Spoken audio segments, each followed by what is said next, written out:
A grabar en la nube. De los miércoles a las 11, de 11 a 1, y particularmente me toca hoy el día lo que es el práctico de Nancy Fraser. Supongo que sus docentes de prácticos, si hay alguno aquí presente que sea de mi práctico, buenísimo, pero sus docentes de prácticos les habrán avisado y habrán visto en el cronograma que hoy el link de teórico se utilizaba para el práctico general. Digamos, después cada uno tiene sus encuentros o no, o se organizará en sus prácticos particularmente, pero bueno, sobre algunos temas tenemos prácticos generales. Hoy nos toca el práctico de Nancy Fraser, ¿sí? Sobre un libro que se llama Fortunas del Feminismo, cuyo capítulo que seleccionamos es ¿Qué hay de crítico en la teoría crítica? El caso de Habermas y el género. Antes de comenzar, lo primero que les quiero pedir, y no es de tipo, no es un pedido coercitivo, pero sí es un pedido de buena onda, si los que pueden prender las cámaras, porque la verdad es que es bastante feo no tener a quién mirar, básicamente. Es verse uno mismo, hablar y ver todas pantallas en negras, para el docente es muy incómodo, porque en general uno necesita que la carita del otro, gracias Néstor, gracias Roxana. Es una cuestión nuestra, no es que estamos obligados, sé que hay muchas personas que están obligados, sé que hay muchas personas que tienen problemas de conectividad o que quizás no tienen las condiciones para encender la cámara, pero bueno, suele costar bastante dar clases a la nada, entonces ya es suficientemente difícil no tener el aula, el pizarrón y demás, como para encima no poder ver a quién uno le está hablando. Así que sí, en la medida de lo posible está bueno que enciendan las cámaras. Esto en general, digo, no es agradable ni para mí ni para ningún docente que no se enciendan las cámaras. Así que eso era lo primero que quería decirles. Y siendo 24 participantes, si quieren les comento, no sé si alguien tiene alguna consulta sobre, sé que hubo, por lo menos a mí me llegaron un montón de consultas sobre los controles de lectura y demás aspectos, porque, bueno, no llegó la comunicación que envió Sebastián a todos. Por ejemplo, a mí nunca me había llegado el mail que había mandado Sebastián sobre controles de lectura, entonces no sé por qué, se ve que cambia la configuración del campus porque antes me llevaban sin ningún tipo de dificultad.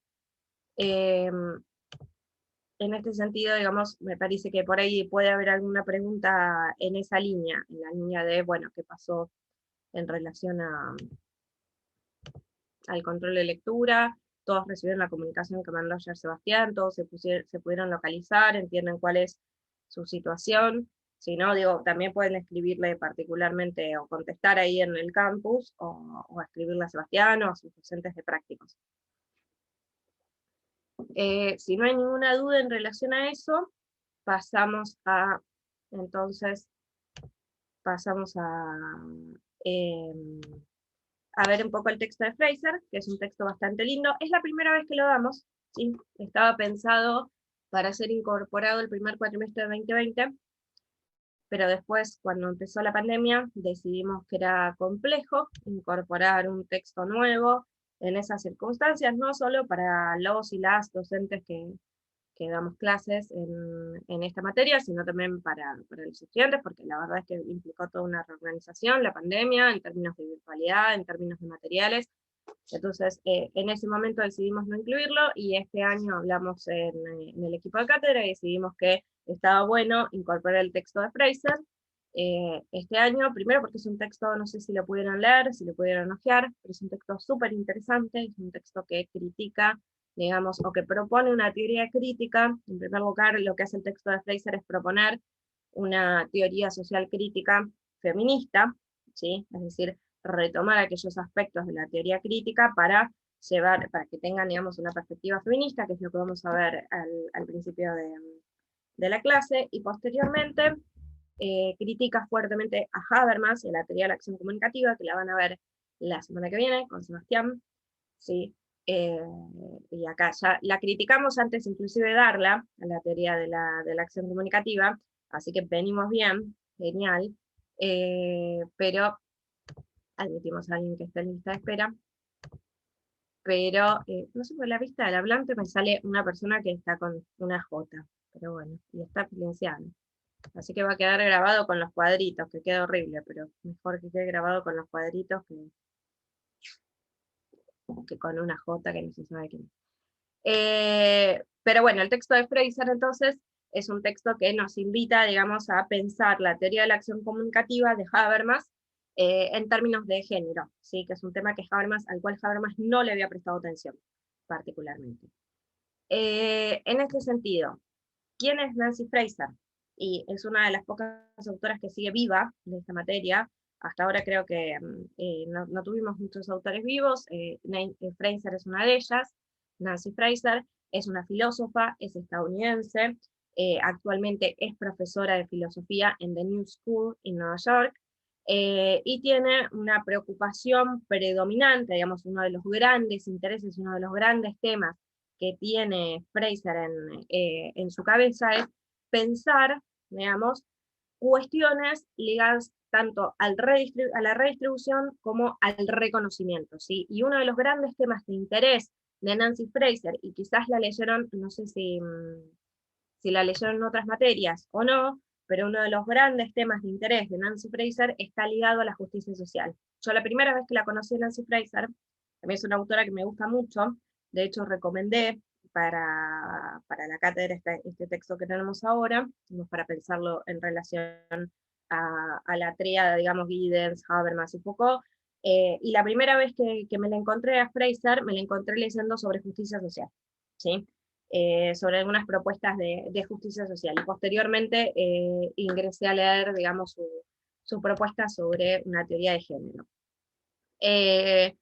Y este interés sobre la justicia social está presente desde sus primeros escritos, que llevan a pensar cómo entender la justicia en este mundo globalizado, y se basa principalmente, esta concepción de justicia social, en criticar un dualismo, si se quiere, por utilizar un término que ya venimos utilizando en esta materia, sobre pensar a la justicia social como redistribución o como reconocimiento, ¿sí? ¿En qué sentido? Bueno, ella dice que hay dos posiciones filosóficas en relación a la redistribución y al reconocimiento, que se plasman en posiciones políticas o en políticas públicas, y que tienen que ver con, por un lado, la redistribución, es propia de las tradiciones liberales del siglo XX, de John Rawls, de Dworkin, por ejemplo, que proponen una idea de justicia social ligada a la redistribución económica. Suena raro en términos de lo que pensamos normalmente del liberalismo, pero es propio, esta concepción de la redistribución es propia de cierta tradición del liberalismo del siglo XX. Y por otro lado, el reconocimiento, que es en términos de enfoque filosófico, responde, digamos, a las teorías de Axel Honneth y Taylor, que particularmente lo que proponen es pensar a la justicia social como el reconocimiento entre sujetos, ¿sí? En ver al otro como un igual, y también como un sujeto separado de sí, como un aspecto constitutivo de la subjetividad. Ahora bien, Fraser lo que dice es que estas teorías llevan a políticas públicas diferenciadas. Por una parte, pensar a la justicia social como redistribución lleva a aplicar políticas de tipo redistributivas.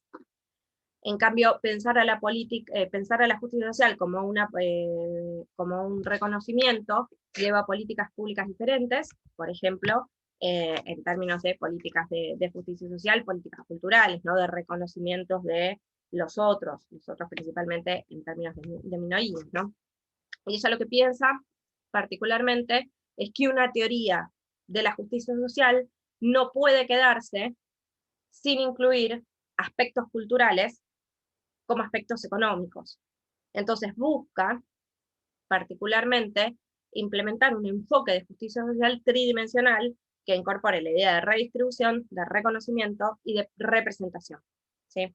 Es un poco más complejo, digo, hay muchos debates, hay muchos escritos sobre eso, pero básicamente para presentar uno de sus grandes ejes temáticos a lo largo de su carrera y de sus escritos, que tiene que ver con la justicia social. El otro gran eje que presenta Nancy Fraser y que está muy presente aquí en este texto, Y fíjense que estas dos preocupaciones, estos dos ejes temáticos de Nancy Fraser, están presentes en el texto que vamos a leer el día de hoy también. Tiene que ver con el debate feminista de los años 80-90, debate, por ejemplo, con autoras como Judith Butler, como Sheila Ben-Habib, como Iris Young, ¿sí? Que lo que buscaban precisamente era, bueno, repensar, digamos, una teoría feminista, y en este punto, para Fraser, digamos, uno de los debates, una de las preocupaciones fundamentales de los debates feministas, es que ella consideraba que la preocupación por las diferencias muchas veces solapaba los asuntos de las desigualdades. Entonces, para Fraser, una idea de justicia, nuevamente volvemos a este tema de la justicia, lo que busca es no solamente superar situaciones de discriminación y de exclusión, sino también reclamar formas de diferencia que nos fomenten la desigualdad. Entonces va a debatir con Iris Young, no me voy a meter demasiado en los debates feministas que son interesantísimos, pero que no vienen al caso, pero sí entender, digamos, que ella plantea al feminismo desde esta teoría de la justicia social y desde esta concepción de la justicia social y de la igualdad. En el último tiempo, ha escrito una serie de escritos, o sea, obviamente siempre escribe papers y demás, pero hay una serie de libros, más de difusión, más manifiestos que ha sacado, en donde advierte, digamos, que el neoliberalismo, que el neoliberalismo ha cooptado al feminismo, y que lo ha cooptado de una manera individualista y meritocrática, y que no cuestiona en lo más mínimo las bases de explotación que subyacen a las injusticias de género. Entonces, allí apuesta por ir a una democracia radicalizada o radical, enmarcada en una justicia normativa, o lo que recientemente en algún manifiesto llamó un populismo progresista, ¿no? Digamos, esa es bien la línea de trabajo de Nancy Fraser, y particularmente en este texto que tenemos el día de hoy, que se llama ¿Qué hay de crítico en la teoría crítica?, el caso de Habermas y el género, que pertenece a un libro que se editó en el año 2015 en español, por Traficantes de Sueños, creo que es la editorial, y en este libro, Fortunas del Feminismo, Fraser va a presentar, digamos, una serie de escritos que desarrolló a lo largo de su obra y de su trayectoria académica, en 3 actos, y este texto, que es en realidad fue publicado originalmente en 1985, luego se tradujo al español en 1990, en un journal article sobre Habermas, sobre Jürgen Habermas, en la revista New German Critic, ¿sí? Entonces es un texto viejo, pero que ya reelabora y reedita un poco ahí en Fortunas del Feminismo, y que nos permite dialogar sobre algunos aspectos ligados a la... tenemos acá gente que vamos a admitir, ligados a la materia. Entonces, si hablo muy rápido me dicen, suelo hablar rápido, más si no tengo interrupciones. Si tengo interrupciones puedo bajar un poco, pero voy a tratar de ser lo más pedagógica posible más allá de mi tono, y tratar de respirar porque si no me voy a quedar sin aire. Pero en líneas generales sí me gustaría que piensen este texto como una propuesta de teoría crítica y de teoría social feminista, ¿sí? Entonces, nosotros acá en la materia vimos, hasta ahora, como para ponerlo en conexión con aquellos elementos que vimos en la materia, vimos cómo se pensaban las ciencias sociales, ¿sí? Y aspectos tales como la objetividad, como el rol del científico, y la racionalidad, y la teoría social, y el objeto de la teoría social, desde principios del siglo XX con el consenso ortodoxo, desde Schutz, ¿no?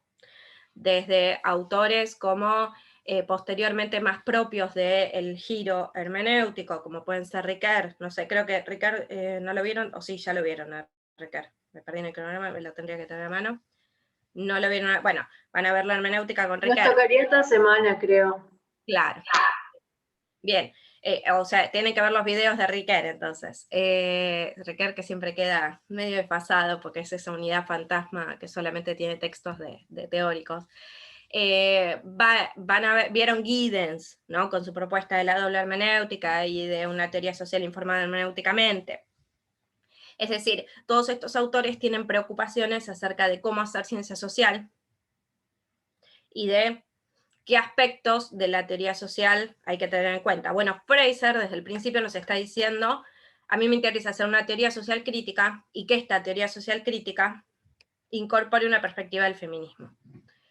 Entonces, frente a esa propuesta de una teoría social crítica, lo que va a hacer es retomar la obra de Jürgen Habermas, autor que van a ver la semana que viene. Yo ayer o estos días, le decía a Sebas Mauro, no sé si es muy conveniente que Fraser esté antes que Habermas, ¿no? Porque lo viene a criticar. Entonces es complejo eso, porque viene a criticar una teoría que ustedes todavía no vieron, ¿sí? Y después retoma algunos aspectos de esa teoría, no es que critica completamente la teoría de Habermas. No obstante, sí me parece interesante que presenta generalmente la teoría de Habermas y después uno puede recuperar de esa teoría algunos aspectos. Vivo en un lugar donde hay losa radiante y sufro mucho el calor cuando doy clases porque hace frío, pero a mí me ponen la losa radiante acá abajo de esta habitación y me muero. Así que si me ven jugando con el aire acondicionado es eso, es que me muero del calor. Entonces, ¿qué crítica principal le va a hacer Fraser a Habermas? La crítica fundamental que le va a hacer Fraser a Habermas es que ha sido ciego a las connotaciones de género. Es decir, que aquellos aspectos de género propios de una teoría social crítica, Habermas no los vio en su teoría de la acción comunicativa. ¿Sí? Y lo que va a señalar Fraser en el texto es que no tematizar el subtexto de género en relaciones y ordenamientos sociales y en relaciones de poder hace que la teoría de Habermas no sea una teoría verdaderamente crítica. ¿Sí? Habermas se va a enmarcar, lo van a ver la semana que viene, pero Habermas se va a enmarcar en la teoría crítica, en la Escuela de Frankfurt, es discípulo de la Escuela de Frankfurt, Axel Honneth también, que Fraser ya, como les señalé, en otra etapa, en otro desarrollo de su carrera, lo criticó. Pero, ¿por qué? Porque, ¿cómo va a empezar el texto de Fraser? El texto de Fraser va a empezar diciendo, ¿qué es una teoría social crítica? ¿Qué entendemos por una teoría social crítica? Bueno, ahí va a retomar un concepto de Marx, pequeñito, en donde dice la autoconciencia, una teoría crítica es aquella que propone la autoconciencia por parte del presente de sus luchas y sus deseos. Es decir, no está dando ningún contenido, de decir, bueno, sí, esto está dando una definición conceptual, algún contenido del cual yo me puedo agarrar, sino que lo que hace esa definición de Marx sobre la teoría crítica es que es una definición política, ¿sí? Entonces, a Fraser le interesa pensar una teoría crítica política. Toda teoría crítica, para Fraser, tiene que dar cuenta de su carácter político y emancipador. Esta no es una idea solo de Fraser, es una idea muy propia de la segunda mitad del siglo XX, ¿sí? De que la teoría social tiene que ser política, emancipadora, crítica. Es una idea que ya vieron en algún aspecto con Giddens, ¿no? Cuando dice que la teoría social es inevitablemente crítica, que cierra el texto Giddens, los capítulos que tienen para leer de Anthony Giddens diciendo eso, ¿no? Una teoría social es inevitablemente crítica. Bueno, Fraser está diciendo lo mismo, Habermas va a decir lo mismo. Y en este punto, en el punto de que una teoría social crítica tiene un carácter político, tiene un carácter emancipador,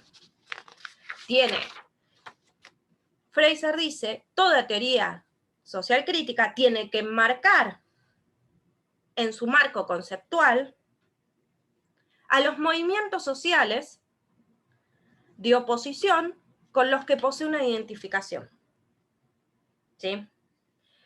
Sin que esto sea carente de un sentido crítico. Entonces, lo que va a decir Fraser es, en nuestra época, por ejemplo, que está marcada por las protestas, y más aún, piensen, esto lo está diciendo en el 85, piensen ahora 2021, bueno, el capitalismo, ¿no? Y de las desigualdades de género, emancipador respecto de eso, Camilo. Camilo pregunta, porque yo veo el chat ahí, pero por ahí no todos lo ven, emancipador respecto de qué, ¿no? Emancipador respecto del sistema de dominación, principio de un sistema de dominación que vamos a ver a lo largo del texto, que Habermas va a marcar como el sistema. Bueno, Fraser va a hablar de la dominación masculina en algún punto, emancipador respecto de eso. Entonces, una teoría social crítica, para Fraser, tiene que marcar un aspecto conceptual.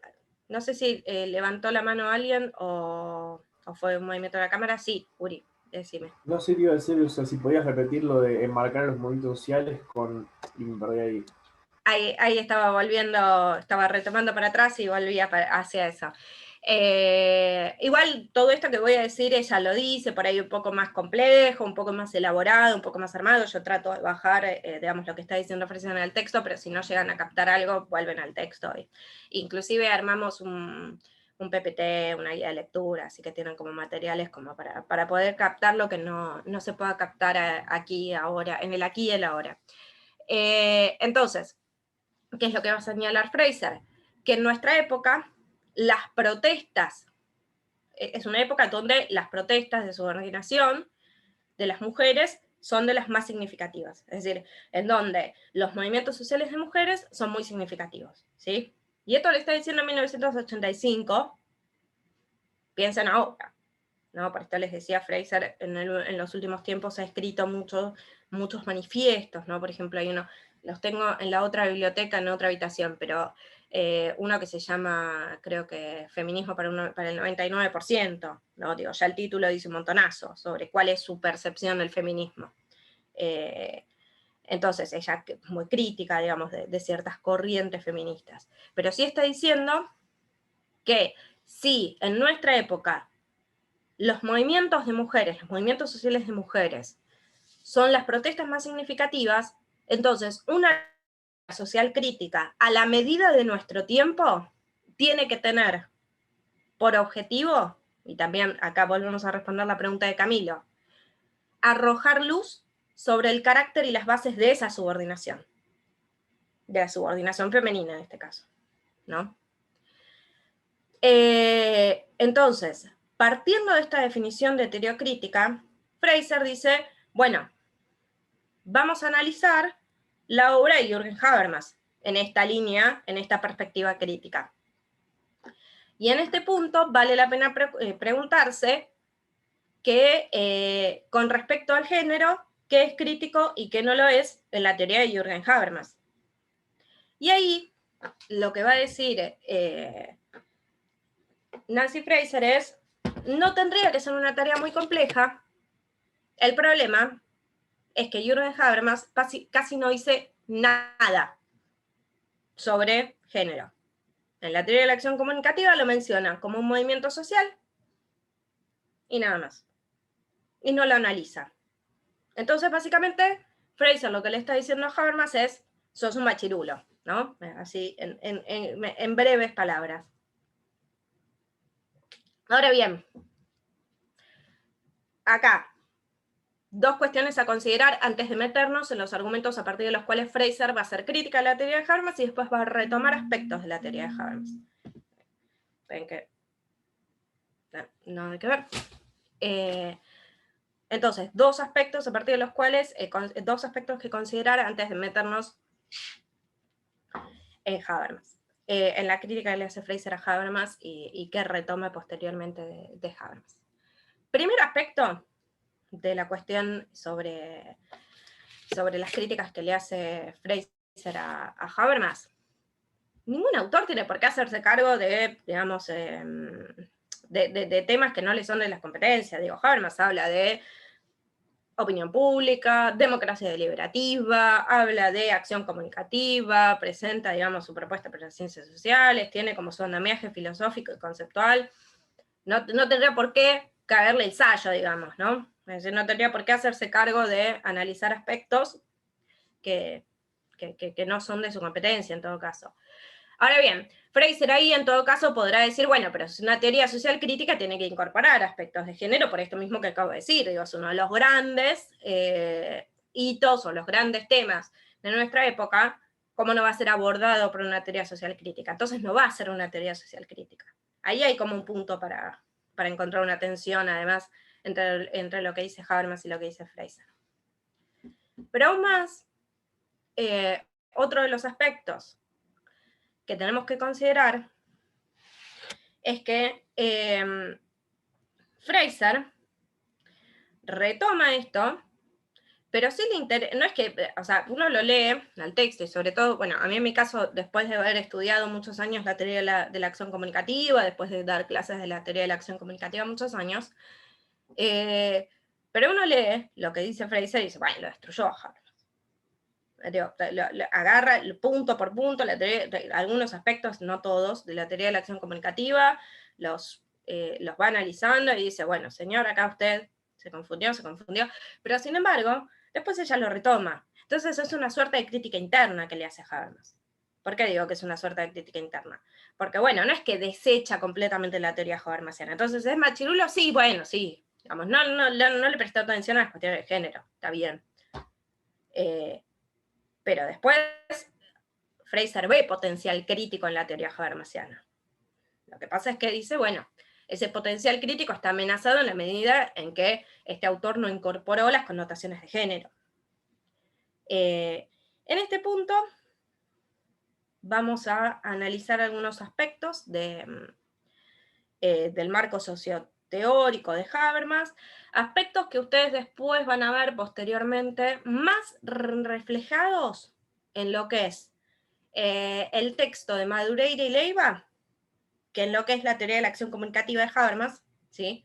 Porque algunos elementos hay presentes de esto que yo voy a presentar como un marco general de Habermas, el marco socioteórico de Habermas, pero que están más presentes quizás en lo que dice Leiva y Madureira, creo que eso, Madureira y Leiva, no me acuerdo cómo está mencionado, en ese texto, así que léanlo, porque ahí van a encontrar muchos puntos de conexión, que por ahí en la teoría de la acción comunicativa, que también tienen que leer, ¿no? Tienen que leer todo sobre Habermas, que es un autor, acá aprovecho para decir que dicen que es el autor más difícil de la carrera, yo estoy en absoluto desacuerdo con eso, me parece que hay autores como Hegel que son bastante más complejos, pero que no se desanimen si no entienden a Habermas cuando lo van a leer, porque digo, todos los que somos politólogos y todas las que somos politólogas, yo hice esta carrera también, lo leímos alguna vez, lo entendimos, lo aprobamos, ustedes también lo pueden hacer.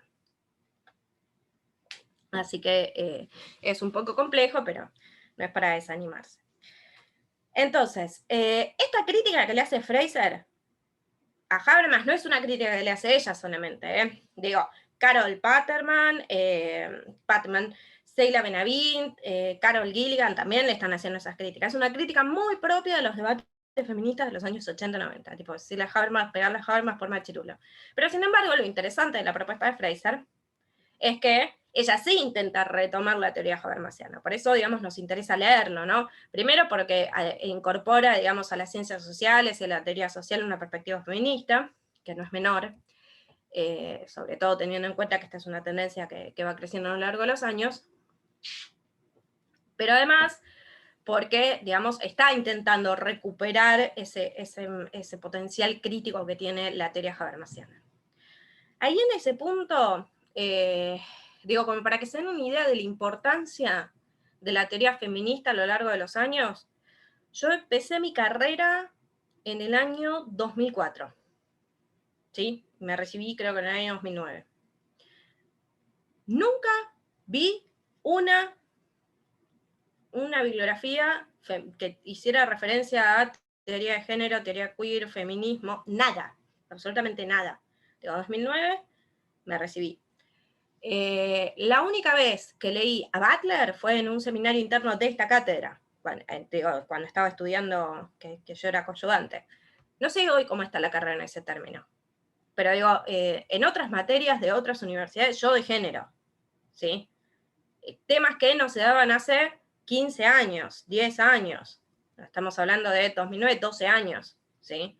Entonces, efectivamente, cada vez más, en la teoría social y en las ciencias sociales, es un tema que va refloreciendo, entonces está bueno también pensarlo desde una perspectiva epistemológica esto, y pensar, bueno, a ver, ¿qué es lo que pasa acá en referencia al género? ¿Qué es lo que pasa con las ciencias sociales en referencia al género? Y uno de los grandes debates de las ciencias sociales es, bueno, cómo establecer, lo veíamos con Giddens, lo vamos a volver a ver con Habermas, probablemente también lo vean con Foucault, cómo establecer una teoría crítica.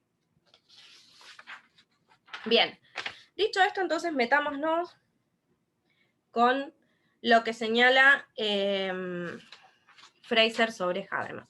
Fraser divide el texto en tres partes, ¿sí?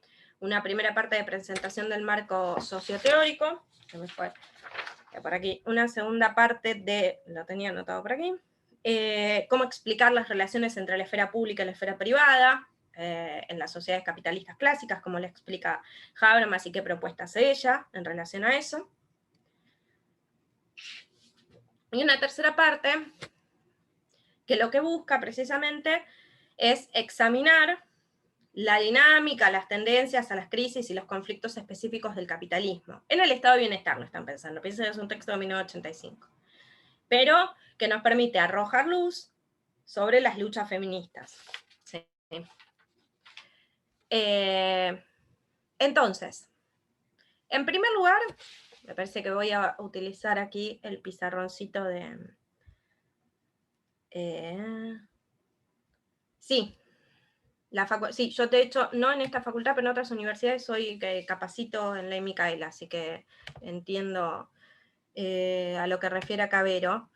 Pero sí, efectivamente, la Ley Micaela es una ley reciente que lo que busca es que, en realidad, los poderes del Estado tienen que capacitarse en perspectiva de género, y el CIN, que es el Consejo Interuniversitario Nacional, adhirió a la Ley Micaela. Entonces, al adherir a la Ley Micaela, precisamente lo que hacen es, digamos, dar seminarios de perspectiva de género y capacitar en perspectiva de género. Yo, como les decía, lo hago en otra universidad, me invitan cada 3, 4 meses a dar uno de esos seminarios, y la verdad es que están buenos. Son seminarios bastante intensos, porque uno generalmente habla de teoría de género y demás en aspectos amables, y no siempre tengo a alguien en la sala de espera. Pobre, no sé desde cuándo está esperando. Y bueno, digamos, primero que está buenísimo capacitar en perspectiva de género, pero aparte es todo un desafío hacerlo en contextos que no necesariamente son amenos. Bueno, entonces, volviendo al tema de Fraser, que nos fuimos por la tangente con lo de la Ley Micaela, creo que Paloma Dulbeco también lo hace, es otra docente de la cátedra, ella en la UBA, yo lo veo en otra universidad, pero ella también lo da en la UBA, digo, estamos con esos temas también. Pero volviendo específicamente al texto de Fraser, voy a abrir, tengo por aquí, lo voy a buscar, ¿dónde está el pizarrón? Había tenido un pizarrón Zoom, ahora se me fue. Porque estaría bueno que vean, si no comparto el PPT que armamos, que es lo que van a ver después, pero... acá, compartir pantalla, debe ser. Pizarra. Bien. Entonces, lo primero que va a hacer Fraser es hacer referencia a la distinción habermasiana entre reproducción material, vamos a hacerlo con texto, porque si intento escribir ahí, entre la reproducción material y la reproducción simbólica de las sociedades.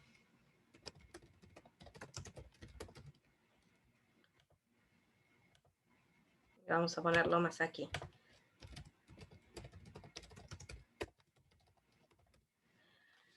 ¿A qué nos referimos con reproducción material y reproducción simbólica de las sociedades? Bueno, en el caso de la reproducción material, nos referimos, digamos, a los intercambios entre grupos con un entorno físico no humano y con algo que Habermas va a llamar el sistema social. ¿Sí? Acá estamos hablando de Habermas. Después vemos cómo reformula Fraser esto.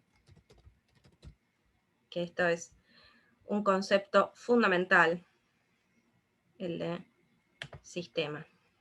Así que lo vamos a remarcar. Lo van a ver también con el texto de Leiva y Madureira, ¿sí? Y en el caso de la reproducción simbólica de las sociedades, nos vamos a referir, por supuesto, como saben adelantar, como buenos futuros y futuras politólogos y politólogas y trabajadores sociales, nos estamos refiriendo a el mantenimiento, la transmisión de normas, de patrones de interpretación lingüística que se elaboran, que son constitutivas de una sociedad y que le dan, digamos, lugar identificatorio, digamos, a los nuevos miembros de una sociedad. Entonces, acá vamos a situar el mundo de la vida, ¿sí? Que también lo van a ver en el texto de Leiva y Madureira, y como no lo presentamos con Habermas todavía, mundo de la vida, ¿a qué nos retrotraía? ¿Se acuerdan? A Schutz, ¿no? Estábamos hablando de Alfred Schutz, que de quien retomaba ese texto de mundo de la vida, ese texto, ese concepto de mundo de la vida, lo apropiaba, lo reelaboraba en su teoría, Husserl, Edmund Husserl, que nosotros acá no lo vemos, y creo que no se lo van a cruzar en la carrera tampoco. Bien, entonces, ahí tenemos el mundo de la vida, como mundo de reproducción simbólica, el sistema, que es ahí, tenemos a alguien en la lista de espera, la idea de la reproducción material. Ahora bien, la reproducción material de las sociedades la vamos a garantizar a través del trabajo social, ¿sí? No del trabajo social de la carrera de trabajo social, sino del trabajo, entendido socialmente. Y la reproducción simbólica va a comprender a la socialización de los jóvenes, de la solidaridad de los grupos, de las tradiciones culturales, etc. Entonces, es una distinción además funcional, ¿no? Porque pues nos permite, digamos, por una parte, que una sociedad elabore dos funciones diferentes que tengan que cumplirse para que una sociedad perdure, sobreviva, digamos, se mantenga, bien en términos de funcionalismo. Ahora bien, asimismo, Habermas va a utilizar esta distinción entre mundo de la vida y sistema, o reproducción material y reproducción simbólica, para clasificar prácticas y actividades sociales, ¿sí? Por ejemplo, en un sistema capitalista, en sociedades capitalistas, la reproducción material la vamos a vincular o la vamos a corresponder con la esfera del trabajo remunerado. Vamos a agregar aquí trabajo remunerado.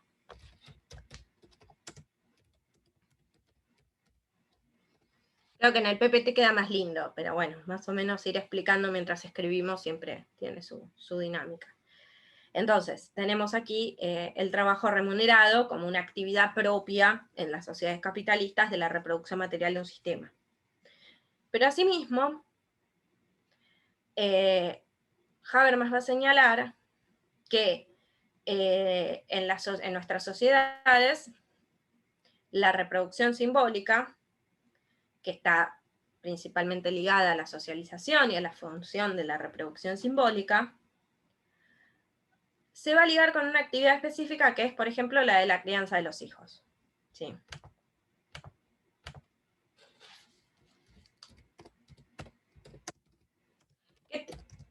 Pensándolo, o sea, ¿qué es lo que va a decir Habermas?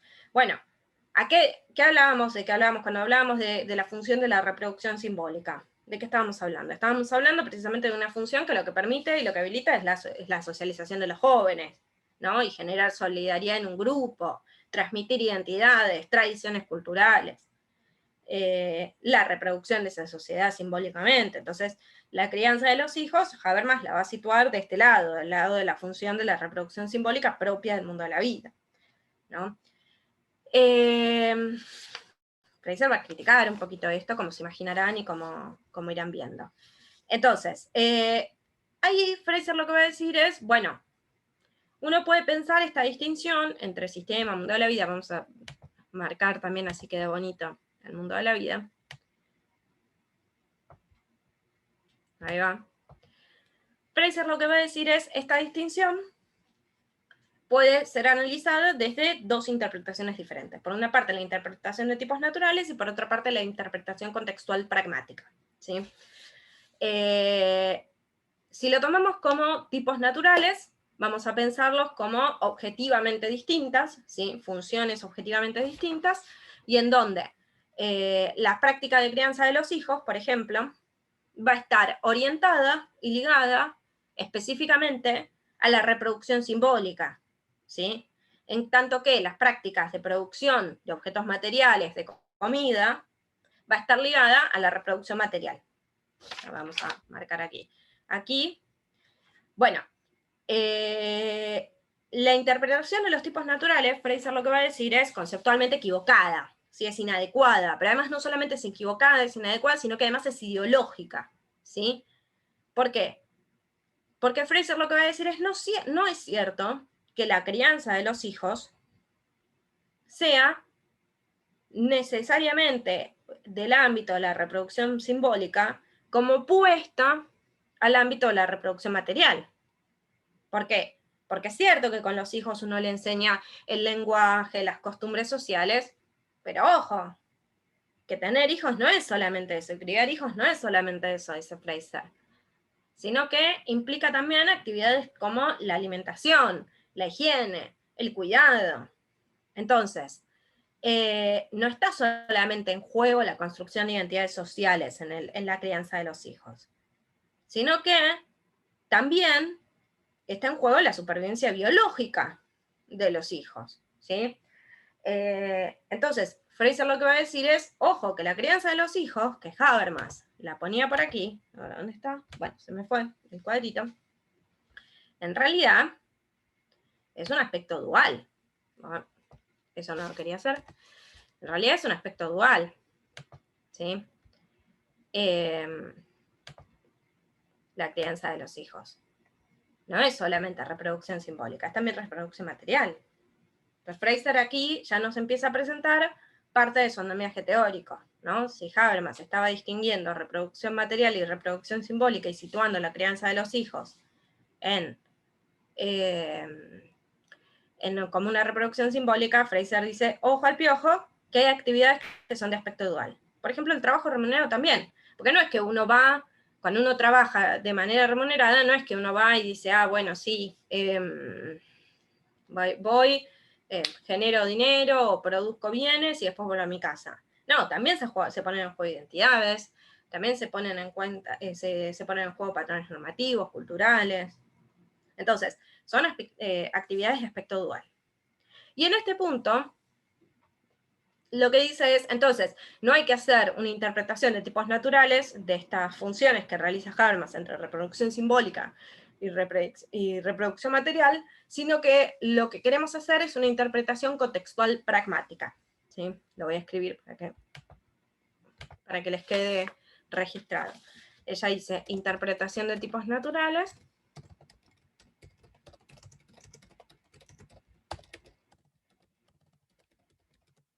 y también incorpora la interpretación contextual pragmática. Y a la interpretación de tipos naturales, mucho no la quiero. Entonces la vamos a tachar. Ahí está. Y señala, digamos, que hay que hacer una interpretación, como les decía, contextual pragmática. Porque una interpretación contextual pragmática supondría que no hay que considerar a la práctica de los hijos como inherentemente orientadas a la reproducción simbólica, sino considerarla en determinadas circunstancias y dado determinados fines. ¿Sí? Entonces, como les decía, la crianza de los hijos, el trabajo remunerado, son actividades de aspecto dual, ¿sí? Y por eso tienen que ser considerados bajo una distinción contextual pragmática. Ahora bien, asimismo, esta distinción habermasiana, que yo les mencioné, me adelanté un poquito entre sistema, mundo de la vida, reproducción material, reproducción simbólica, trabajo remunerado y crianza de los hijos, Fraser también va a analizar este marco socioteórico habermasiano entre contextos de acción integrados socialmente y contextos de acción integrados sistémicamente.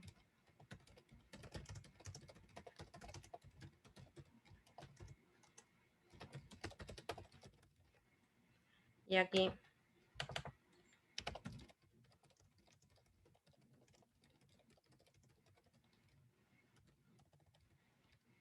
bien, creo que se me trabó el socialmente, pero que se entiende. Y si no, está en el texto, están en otros lugares. Los contextos de acción integrados sistémicamente son aquellos en los cuales las acciones individuales van a estar determinadas por cálculos interesados de maximización de la utilidad. ¿Sí? Es decir, son acciones que están orientadas principalmente por la estrategicidad de esa acción, por una lógica estratégica, por una racionalidad estratégica, vamos a decir posteriormente con Habermas. O, retomando un texto que como buenos estudiantes de ciencias sociales más o menos deberían tener presente, que es Max Weber, Economía y Sociedad, una acción orientada a medios y fines. ¿Sí? Es decir, son acciones de tipos instrumentales, que se manifiestan típicamente en los medios del dinero y del poder, ¿sí?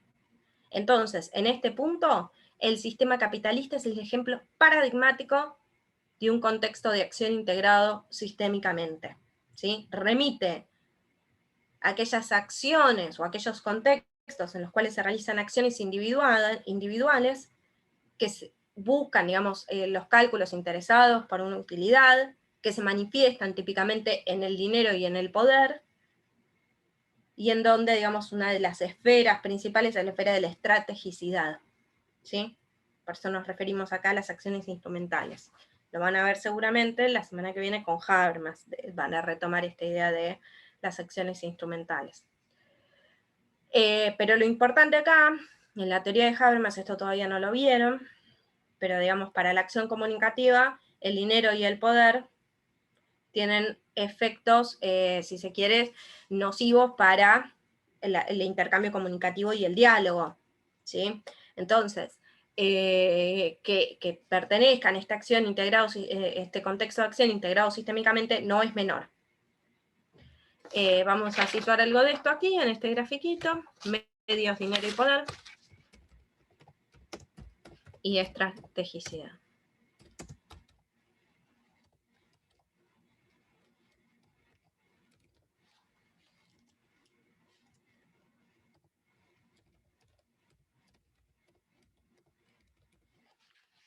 Ahora bien, los contextos de acción integrados socialmente, por el contrario,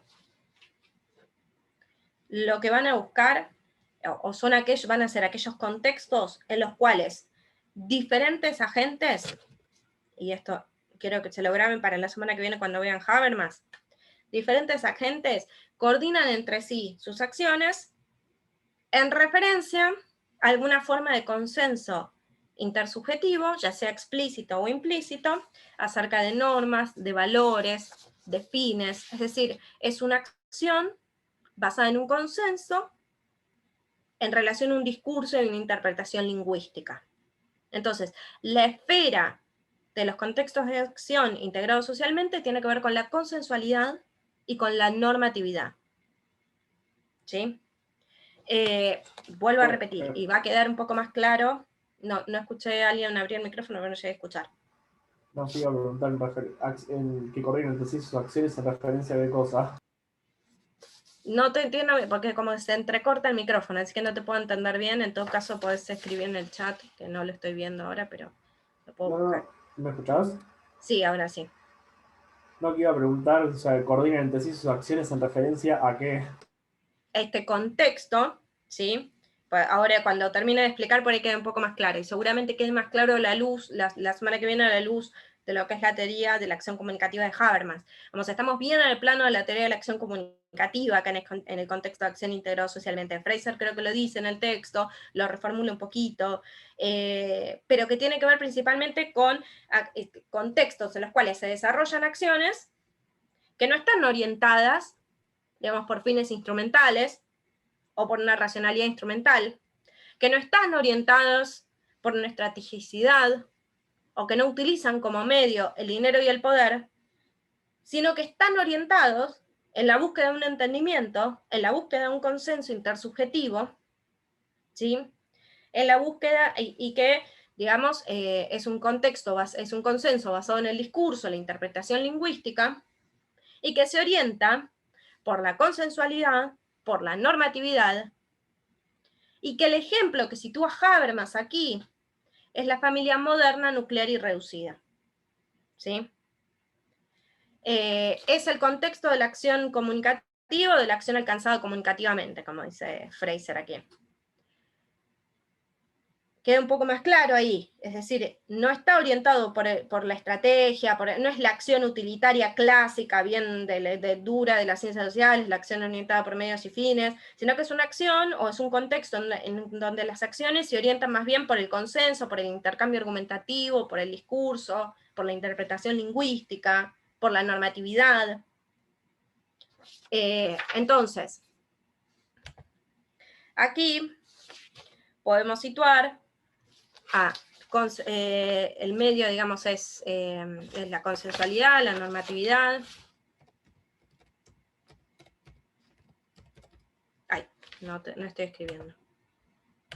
Ahora sí.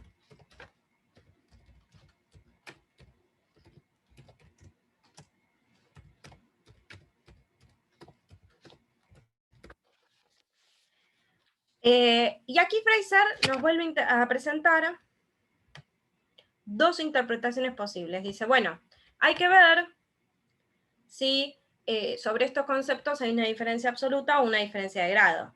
¿Por qué? Al analizar los contextos, ya sea integrados sistémicamente o integrados socialmente, Fraser va a decir, tenemos que pensar que si hay una diferencia absoluta entre estos dos contextos, entonces, digamos, todo lo que sea la acción que se realiza en los contextos integrados sistémicamente no implica ningún tipo de consensualidad respecto de referencias a normas, valores morales, mientras que, por ejemplo, en el contexto de acción integrado socialmente, tampoco habría lugar para la estrategicidad, para el dinero, para el poder, para los intercambios materiales, pero esto no es posible. Entonces, una diferencia absoluta entre lo que es el contexto de acción integrado socialmente y el contexto de acción sistémico no va. Lo que hay que hacer en todo caso es una diferencia de grado, dice Fraser. ¿Por qué? Porque en una empresa, y esto lo dice también Habermas en Objetivismo y Validez, en una empresa es cierto que también existen contextos de acción normativa, es decir, también hay consensos, también hay intercambios lingüísticos. No es solo este dinero, poder y estrategicidad. Y lo mismo en una familia. ¿Cómo no va a haber en la familia moderna, nuclear, no va a estar presente el cálculo estratégico?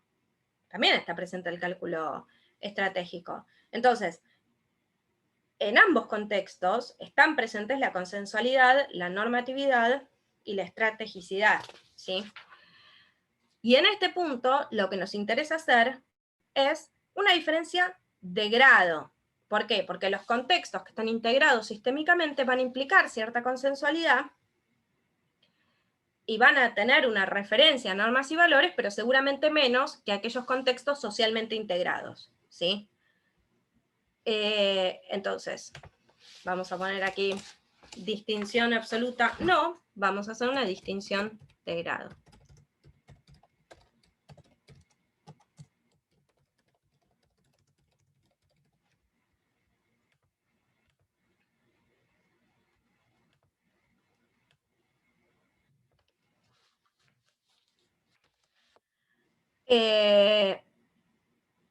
Fraser lo que va a decir es, bueno, en general Habermas, y como yo le citaba recién, digo, se me viene a la cabeza siempre que veo esto que dice Fraser, en Objetivismo y Validez lo dice claramente, no es que las empresas no estén tampoco orientadas no tengan consensualidad, digo, o no tengan normatividad, esto ocurre también, ¿sí? Entonces, Habermas supone efectivamente que hay una estructura moderna, que la estructura moderna es dual, pero bueno, Fraser lo que dice es, acá esto tiene algunos problemas, y el problema central que Fraser va a encontrar en este esquema que presenta Habermas, ella lo llama marco conceptual de Habermas, es que hay un punto que Habermas no está viendo, y es precisamente el punto que señalábamos al inicio, las connotaciones de género, ¿sí? Habermas está perdiendo aquí las connotaciones de género. ¿Por qué? Porque Habermas supone efectivamente, como se ve aquí, una estructura dual, ¿sí? Por un lado, los órdenes institucionales del mundo de la vida moderno, es decir, los órdenes situados en la reproducción simbólica, y por otro lado, los sistemas, es decir, los ámbitos integrados sistémicamente especializados en la reproducción material. Y esta estructura dual se va, dice Habermas, a situar entre, o se va a expresar entre la familia moderna nuclear y la esfera pública. Entonces aquí vamos a poner, si se pierden o algo me dicen, yo creo que cuando termine esta explicación va a ser más claro, pero bueno, por una parte Habermas lo sitúa en la familia nuclear y la esfera pública,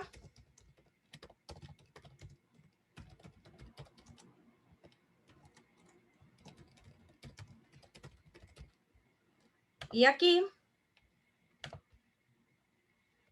en la reproducción material del sistema, va a situar a la economía capitalista y el Estado administrativo moderno.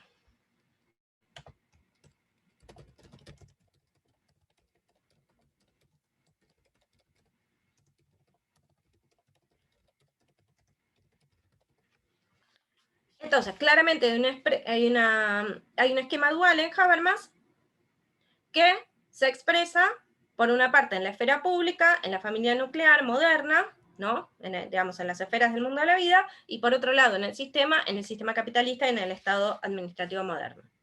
Ahora bien, ¿qué es lo que va a criticar Fraser sobre esto? Que algo ya señalamos y algo ya fuimos diciendo.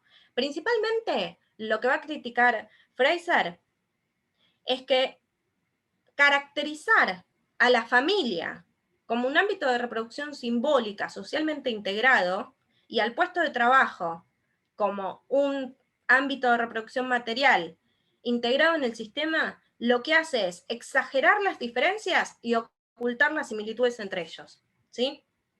¿Por qué? Porque el hogar es también un lugar de trabajo que generalmente no es reconocido ni remunerado, ¿sí? Recuerden esta consigna feminista de el trabajo no remunerado, el trabajo doméstico como trabajo no remunerado.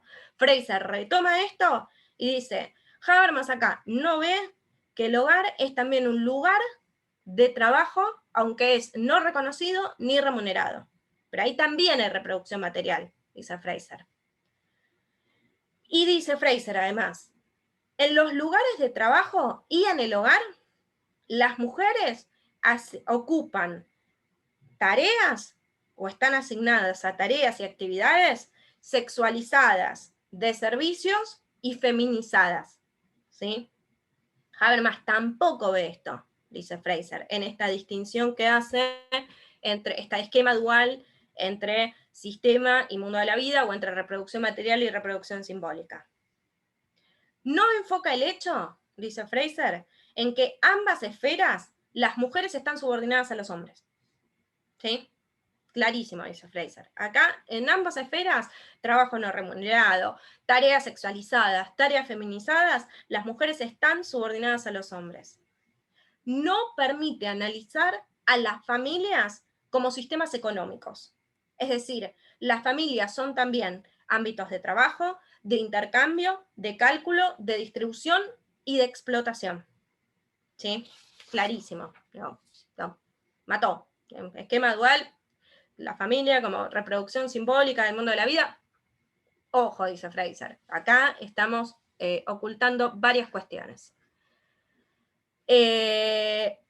Entonces, lo que dice Fraser va a ser, en la medida en que Habermas no reconozca que las familias se pueden contemplar como sistemas económicos, su marco teórico nos lleva a pensar, o inclusive lo señala así Habermas, y lo vamos a ver hacia el final del texto y hacia el final de la clase, lo que va a dar lugar, su marco teórico, es que la familia parece estar colonizada por la economía y el Estado, ¿sí? Entonces, en lugar de pensarlo como un sistema económico, como un ámbito de reproducción material, además de reproducción simbólica, como un aspecto dual, lo piensa como colonizado por la economía y por el Estado. En este punto, bueno, rápidamente doy cuenta de algunos, porque si no voy a tardar demasiado, me parece que es demasiado largo lo que presenté, lo que preparé para presentarles. Fraser distingue, digamos, entre... Sí, esto no, después cualquier cosa lo encuentran en el texto.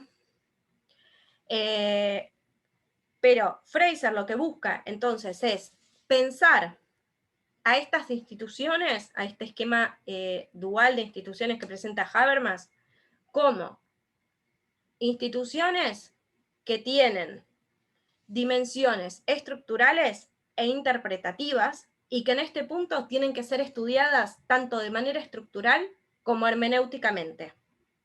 ¿Sí? ¿Se entiende? Es decir, la propuesta de Fraser es, en algún punto, dejar atrás este esquema dual para pensar a estas instituciones con dimensiones estructurales e interpretativas, y que tienen que ser estudiadas de manera estructural, pero también hermenéuticamente. Esto seguramente les resuene en algún punto a lo que decía Giddens, ¿no? De dejar atrás este falso dualismo entre hermenéutica y estructuralismo.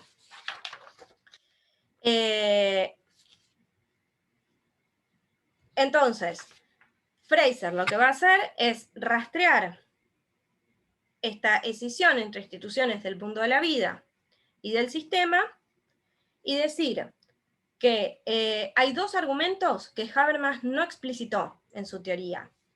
El primero de ellos, que por su carga simbólica, la crianza de los hijos, va a decir Habermas, no lo va a decir, pero Fraser dice, esto está implícito en la teoría de Habermas.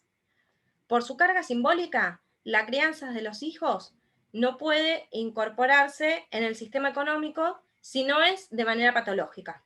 ¿Sí? ¿Por qué? Porque se corresponde a este ámbito de reproducción simbólica, de este ámbito de reproducción del mundo de la vida. Entonces, si se incorpora al ámbito de reproducción material, lo va a hacer de manera patológica.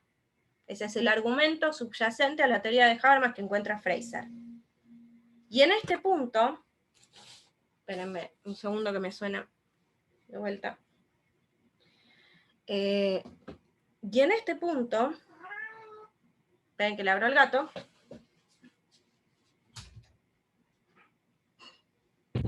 Se debe haber despertado, yo tengo un hijo pequeño, se debe haber despertado y mi pareja está yendo a atenderlo.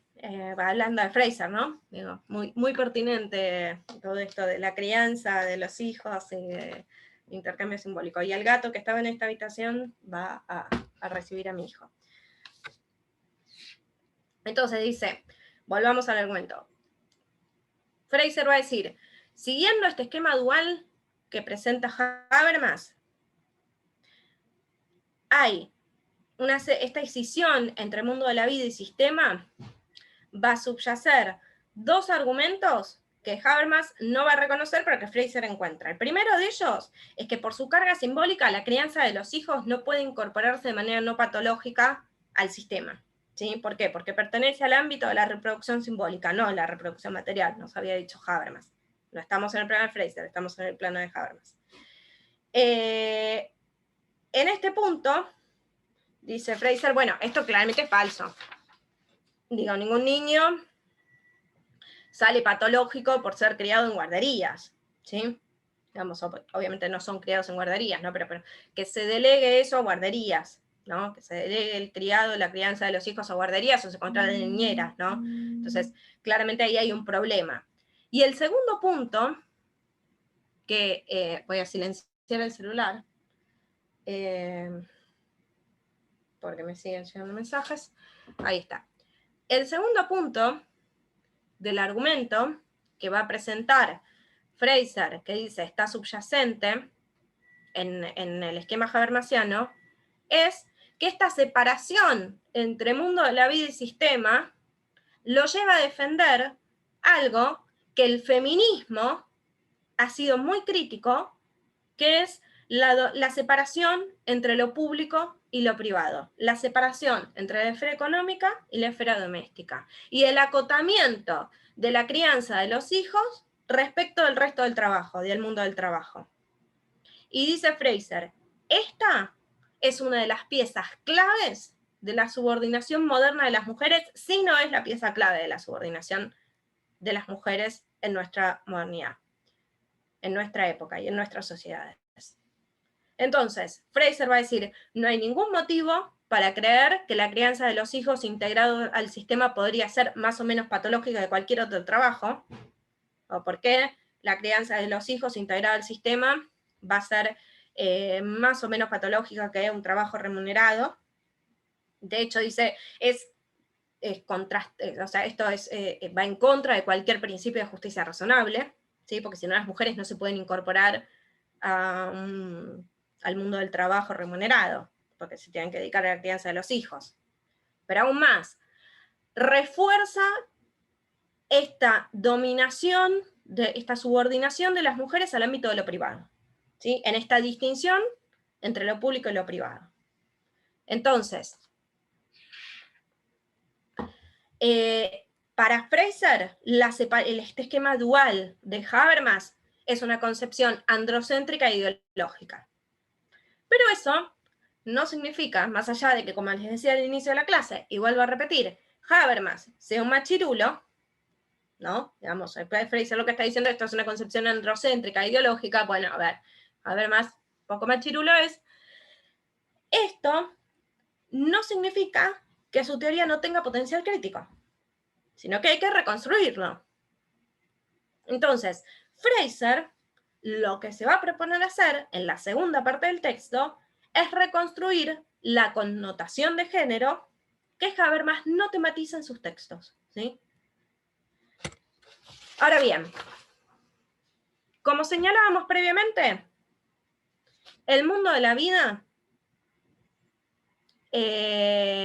para Habermas se va a dividir en dos esferas. La esfera privada, familia nuclear, aquí no sé si ven que lo estoy marcando, y la esfera pública, que es el espacio de participación política, de debate y formación de la opinión. Y al mismo tiempo, el sistema también se va a dividir entre una esfera pública, ¿no? Ligado al Estado administrativo moderno, y una esfera privada ligada al sistema capitalista. ¿Se entiende hasta acá? Vamos a borrar y volver a reescribir algunas de las cuestiones. Dar todos los dibujos para que se quede más claro y no quede muy confuso. Entonces, mundo de la vida, sistema. Tenemos claro que uno es la reproducción simbólica y el otro, uno se corresponde o se vincula con la reproducción simbólica, la función es la reproducción simbólica y el otro, la reproducción es, la función es la reproducción material.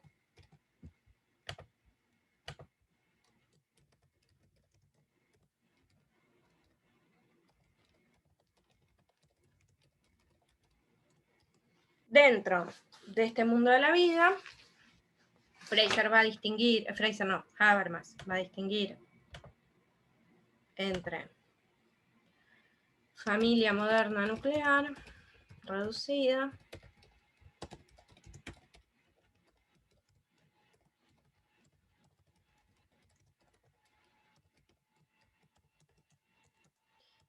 y habíamos dicho opinión pública.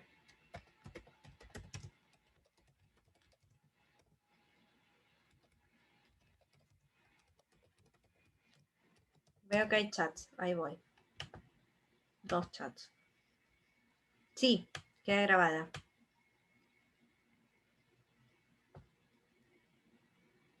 Claro, lo que señala Fraser, en algún punto, ahora lo vamos a ver con el tema, porque ahora va a incorporar los roles Fraser.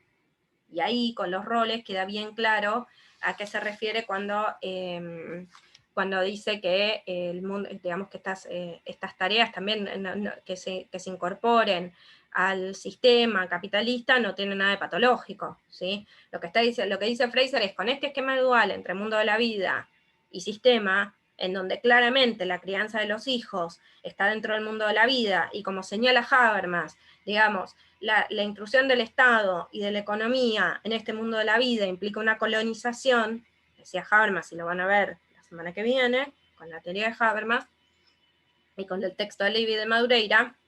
Entonces, Fraser lo que está diciendo es, sobre el fondo de esa teoría se esconden dos cosas que Habermas no está haciendo implícito, pero que están. Primero es la distinción entre lo público y lo privado, ¿no? O sea, Habermas vuelve a reproducir algo que las feministas venimos denunciando desde hace bastante, que es, bueno, que esta distinción entre público y privado termina subordinando a las mujeres. ¿Por qué? Y porque lleva a las mujeres al ámbito de lo doméstico, con el trabajo no reconocido y no remunerado, pero además de que lleva a las mujeres hacia el ámbito de lo doméstico, con el trabajo no remunerado y no reconocido, muchas veces las tareas y las actividades que realizan las mujeres a la hora de incorporarse al sistema son feminizadas, son actividades de servicio, por ejemplo, esto que decía Néstor, docencia, niñeras, enfermeras, ¿sí? Clarísimo, digo, piensen, ejemplo sencillo, tarado, de cualquier seminario de género que uno pueda dar. ¿Por qué, digamos, se piensa en secretarias y asistentes? ¿Por qué se piensa en términos de chef y cocineras? ¿No? Digo, cómo determinadas tareas están sexualizadas, feminizadas, ¿sí? Esto es lo que está señalando Fraser. Está diciendo, bueno, a ver, con este esquema dual, Habermas esconde esto también. Entonces hay que reproblematizarlo para que la teoría de Habermas sea crítica, pues si no, no va a ser crítica, va a ser otra cosa, pero crítica no va a ser. Entonces, hasta acá no sé si se entiende esta intervención que hacía Néstor, o esta pregunta que hacía Néstor, si queda un poco más claro a partir de aquí qué es lo que le está criticando Fraser a Habermas y por qué está diciendo que Habermas no presenta una teoría crítica.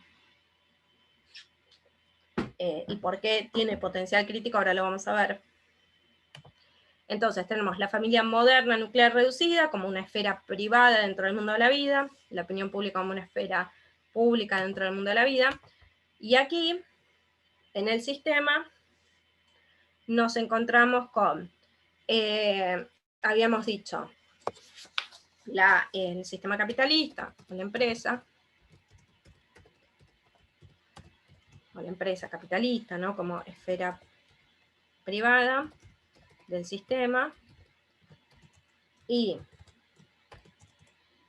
el Estado moderno administrativo, lo estoy diciendo de memoria, así que si me equivoco, me corrigen, como la esfera pública.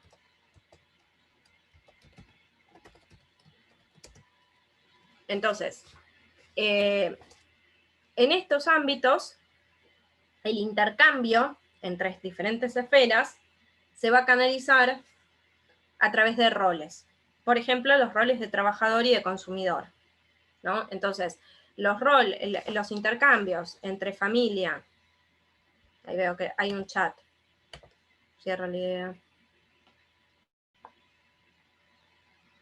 Sí, es la propuesta de Habermas, esta distinción entre mundo de la vida y sistema, ¿sí? Y cada uno, digamos, en el mundo de la vida está la función de la reproducción simbólica, y en el sistema está la función de la reproducción material, ¿sí? Y después hay contextos de acción, algunos contextos de acción, como señalábamos en el gráfico anterior, ¿no?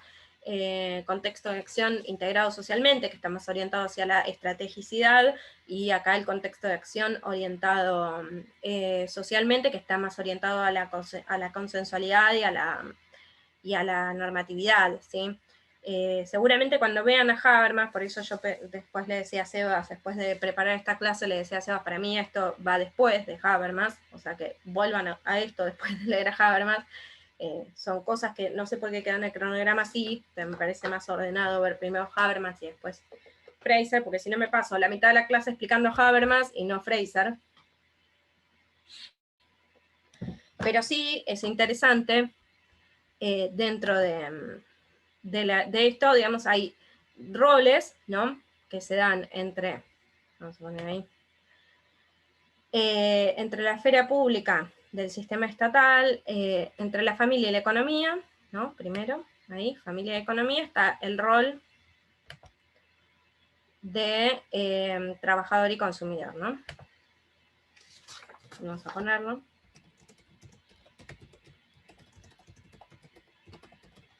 Y entre el Estado moderno y la opinión pública se va a dar el rol de ciudadano, y dice Fraser, en el capitalismo tardío también el de cliente. Capitalismo tardío del estado de bienestar también el de cliente. Entonces, entre opinión pública y Estado, vamos a poner ciudadano y cliente. Ahora les explico esto, ¿no? Primero lo marcamos y después lo explicamos. Bien. Entonces, ¿qué es lo que señala Fraser en relación a esto? Bueno, en relación a esta distinción y estos roles que se van a dar. Lo que va a decir es que es una caracterización sofisticada que nos permite ver a la familia nuclear moderna como una institución histórica emergente, con propios rasgos, vinculada a la economía capitalista, es decir, que esta concepción de Habermas tiene cosas interesantes, que conceptualiza estos aspectos en 4 términos en lugar de 2, ¿no? Unidas a través de ejes de intercambio, y que, se le puede dar a esa institucionalización roles específicos, ¿no? Trabajador y consumidor, ciudadano y cliente. Pero, dice Fraser, más allá de que es interesante, dividir al mundo de la vida y al sistema en esfera pública y en esfera privada, y hacer intercambios entre el uno y otro, vincularlas institucionalmente, hay lagunas vinculadas principalmente, adivinen con qué, a la ausencia de connotación de género, ¿sí? ¿Por qué? Porque ¿qué es lo que va a decir Fraser?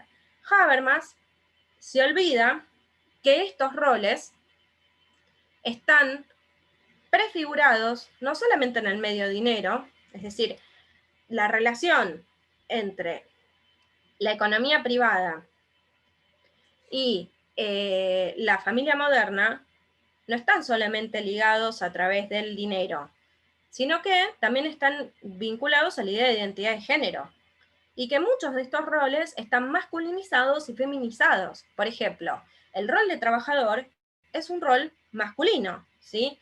No solamente en términos estadísticos, sino también en referencia a sentidos profundos de la identidad masculina.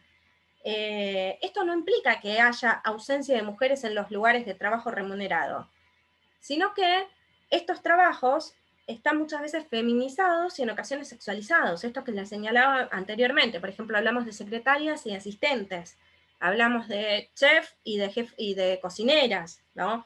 Entonces, ahí lo que señala Fraser es, bueno, roles feminizados, secretarias, empleadas domésticas, vendedoras, azafatas, profesiones como las que señalaba Néstor previamente, asistenciales de cuidado, o roles de cuidado vinculados a roles maternos, como las enfermeras, los cuidadores de niños, las asistentes sociales, las maestras, ¿no?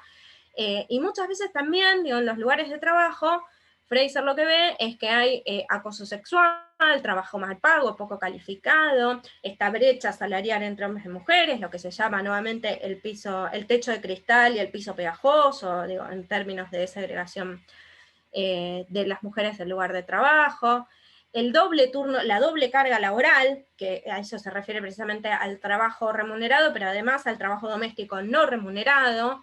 En este sentido, lo que ella ve es que el rol de trabajador es un rol masculinizado, que lo que hace es profundizar las diferencias entre mujeres y hombres, ¿sí? Y profundizar la dominación masculina. Y que también está problematizado y también está prefigurado en la identidad de género, pero en una identidad de género masculina. En el caso del rol de consumidor, dice, en la economía oficial es un rol femenino. Es un rol íntegramente femenino. ¿Por qué? Porque en general la que vaya a un supermercado, o la que hace las compras, en general, es la mujer, dice Fraser. Pero además, no solamente la que consume es la mujer, y que en general, digamos, la que compra bienes y servicios es algo muy feminizado, sino que las publicidades van hacia las mujeres. Ahora, digamos, en 2020 algo de eso cambió, pero pensemos publicidades, tradicionalmente el consumo está orientado hacia una mujer que limpia, que es madre, que mil cosas, ¿no? Entonces, efectivamente, digamos, si el rol de trabajador es un rol masculino, el rol de consumidor es un rol femenino.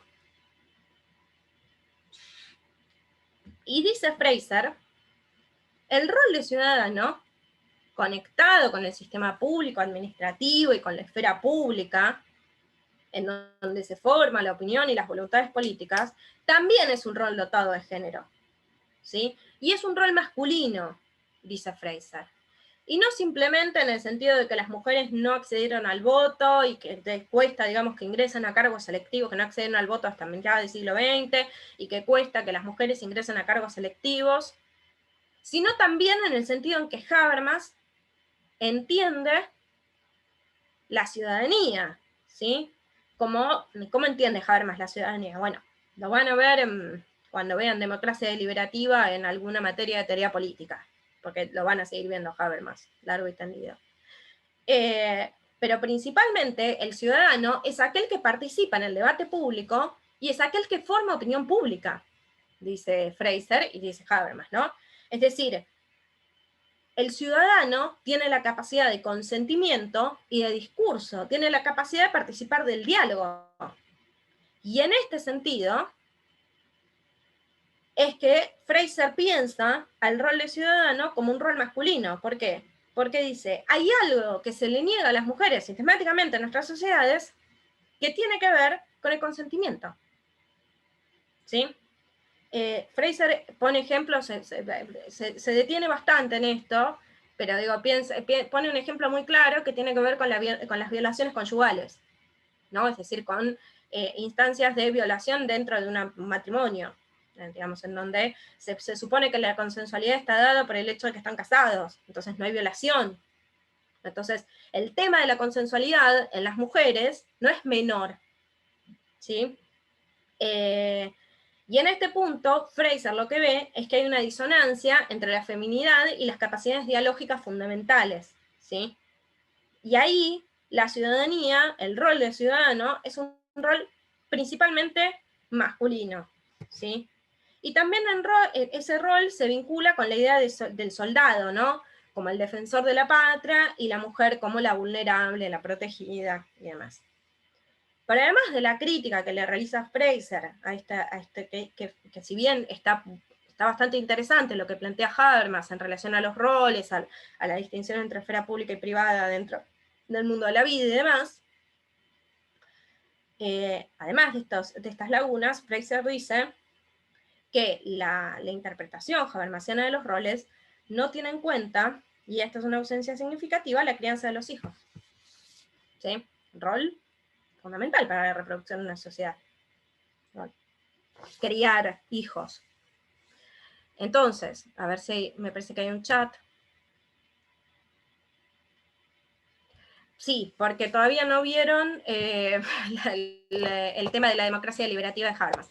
Para Habermas, la base fundamental, a ver, si hay algo fundamental en la teoría de la acción comunicativa en Habermas, es la idea del intercambio argumentativo y del diálogo, ¿sí? Y si hay algo fundamental en la teoría de la democracia de Habermas, es el rol de la esfera pública. Y en el rol de la esfera pública, el ciudadano es aquel que tiene diálogo, que tiene capacidad de consensuar, pero además que puede dar consentimiento, digamos, ¿no? Digamos, toda participación política implica consentimiento.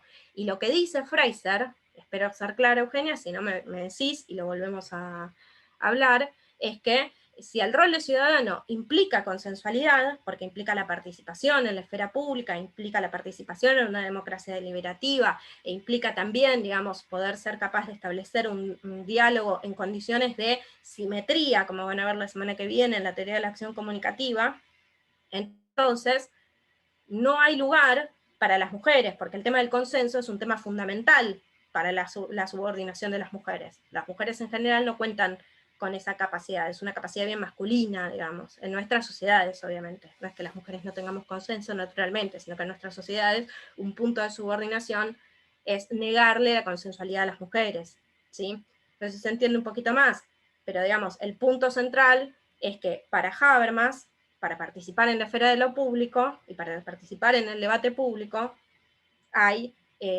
se requiere consensualidad. Entonces hay ahí una ligazón con el rol de ciudadano que, digamos, en el cual las mujeres parece que no hay lugar. Bien, entonces me dice que entendieron, buenísimo.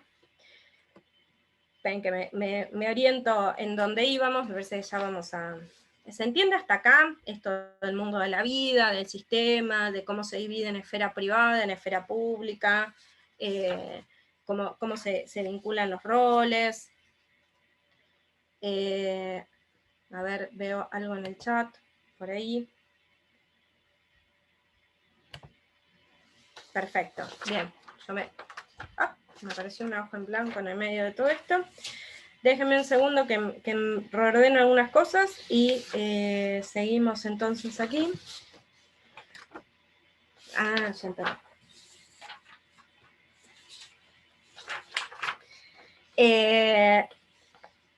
Entonces, hay una laguna, estábamos acá, hay una laguna importante en la crianza de los hijos, que no hay, digamos, no está ese rol tematizado.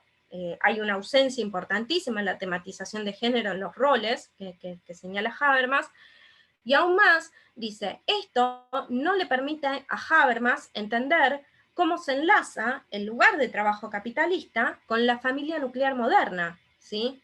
Que está obviamente reducida y que está encabezada por un varón, ¿no? Ni tampoco cómo se enlaza el Estado con la esfera pública del discurso político, ¿sí?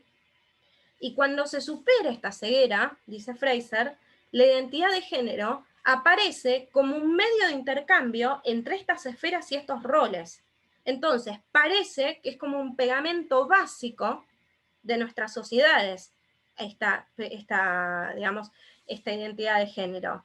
Y en este punto es que Fraser dice, una interpretación de estas conexiones que tengan en cuenta el género ofrece importantes implicaciones teóricas, ¿sí? Es decir, tener en cuenta la identidad de género como un pegamento, como un elemento básico que está aglutinando todas estas áreas y todos estos roles, implica entonces implicaciones teóricas importantísimas, ¿sí?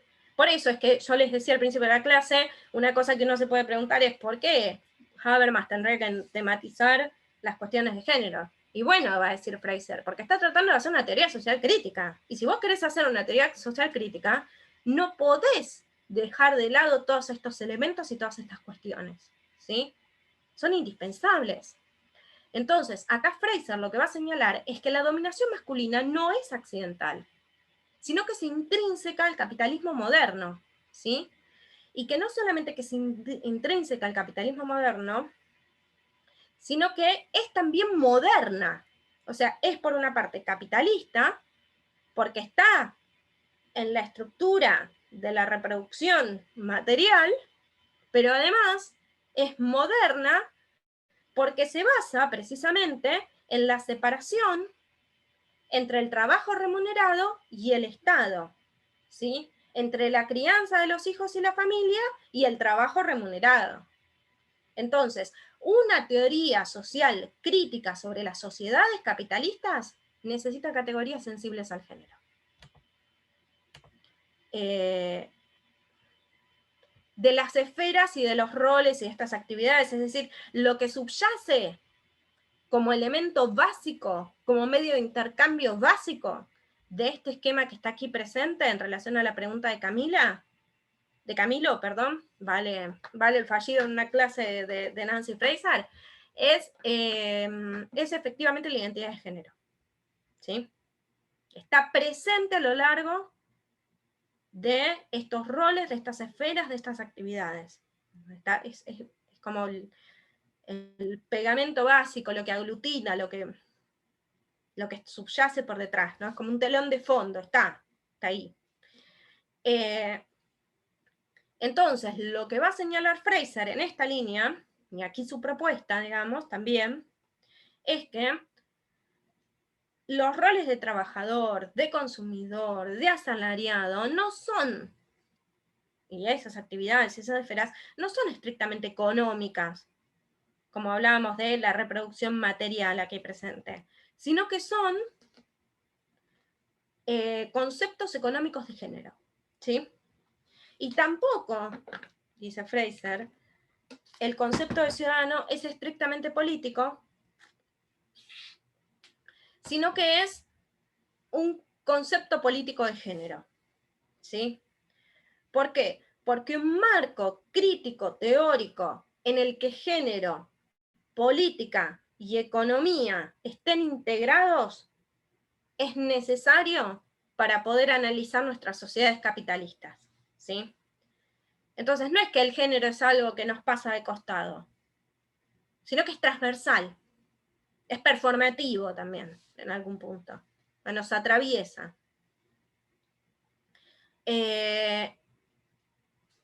Ahora bien, bueno, volviendo hacia lo mismo, digamos, hacia eso mismo que veníamos diciendo, la esfera doméstica entonces no tiene solamente una dimensión simbólica, sino que tiene también una dimensión estructural, es tanto estructural como simbólica.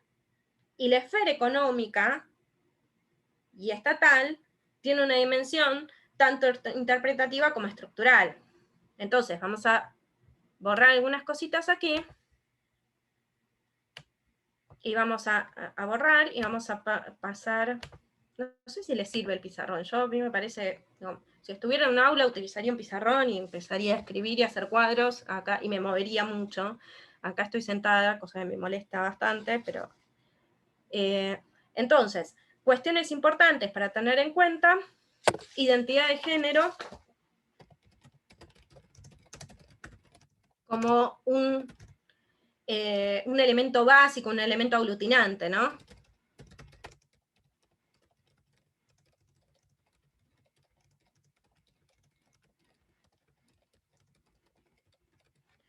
Pero además de la identidad de género como un elemento aglutinante de las esferas y los roles de nuestras sociedades, pensar en términos de conceptos económicos de género y conceptos políticos de género.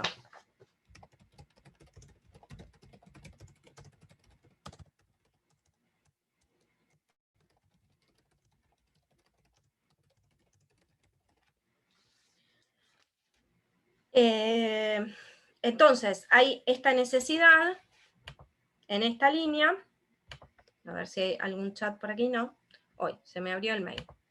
No sé, me apareció una notificación que tendría que desactivar y se me abrió el correo, así que ahora vuelvo, ahí volví. Hay un marco categorial, crítico, teórico, en el que género, política y economía están interrelacionados, ¿no?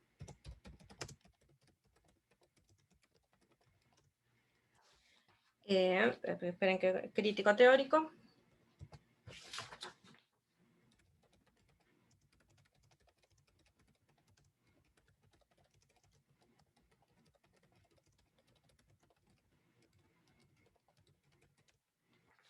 Bien.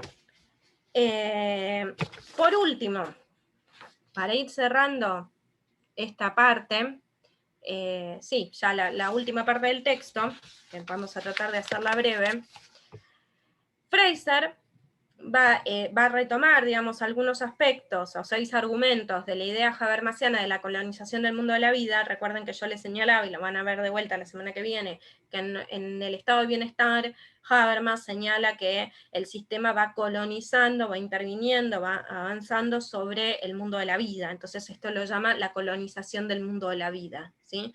El primer aspecto es que el capitalismo del estado de bienestar realinea las relaciones entre economía oficial y Estado, ¿no? Digamos, a medida que va superando parcialmente la separación entre lo público y lo privado en el plano de los sistemas. Que esto es algo que es una tesis bastante común de cuando se analizan los estados de bienestar. El segundo aspecto tiene que ver con las transformaciones que se dan en el ámbito de lo público y lo privado en el mundo de la vida durante el estado de bienestar. ¿Por qué? porque aumenta mucho la importancia del rol de consumidor, dice Habermas, y digamos porque las insatisfacciones del trabajo remunerado se compensan a través de la compra de mercancías. Y por otro lado, mientras aumenta la importancia del consumidor, la importancia del ciudadano va descendiendo, ¿sí? Los partidos políticos se burocratizan, la participación se reduce al voto, es decir, parece que emerge una nueva relación, que yo había dejado ahí en suspenso, no sé si se dieron cuenta, que es el rol de cliente de los servicios sociales, ¿no?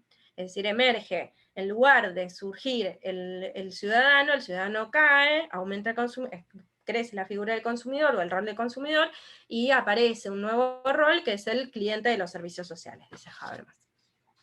Estos cambios, dice Habermas, son ambivalentes. ¿Por qué? Porque si bien hay mayor libertad, hay mayores derechos sociales, hay un seguro frente a la beneficencia, pero al mismo tiempo, digamos, se pierde la libertad. ¿Por qué? Porque aumentan los procedimientos burocráticos, aumentan las mediaciones económicas, monetarias, de los medios del dinero y del poder, etc. Y son más ambivalentes, dice Habermas, estas medidas en relación a la atención sanitaria, el cuidado de ancianos, el derecho a la familia. ¿Por qué? Porque irrumpen en ámbitos fundamentales del mundo de la vida. Entonces, funciones claves de reproducción simbólica parecen integrados en el sistema, ¿sí?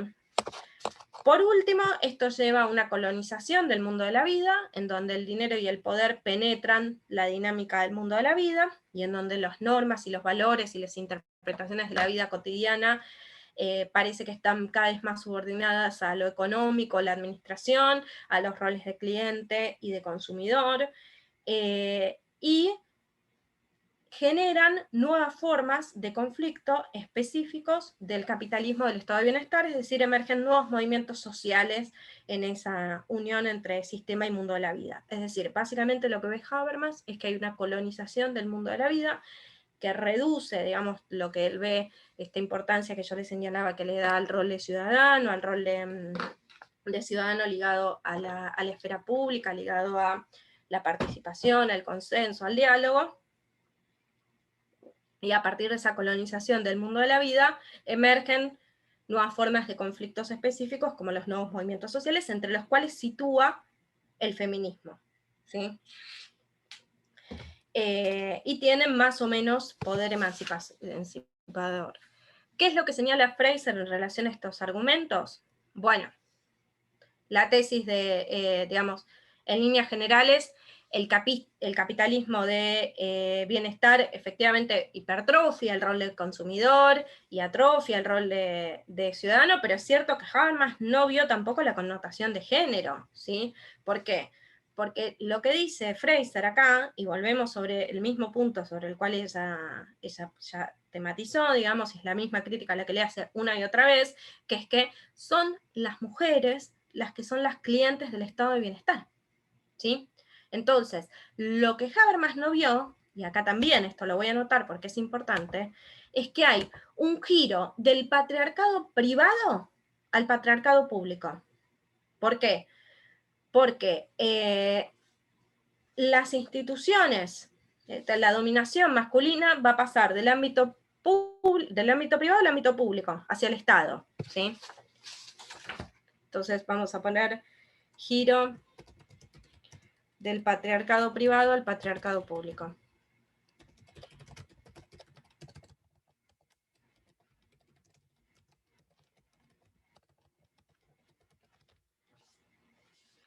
Pero además, porque es una nueva forma modernizada, racionalizada de la subordinación de las mujeres. Es decir,